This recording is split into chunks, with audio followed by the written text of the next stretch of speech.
All right, Laura, that brings us to the end of this course.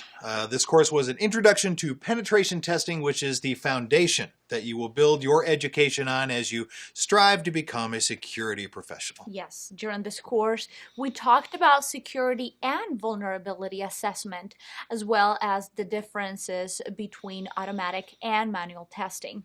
Remember, manual testing is more accurate and professional, though slower than automatic testing. That's right.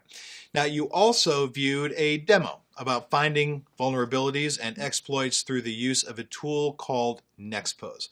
Thanks for joining us, and good luck.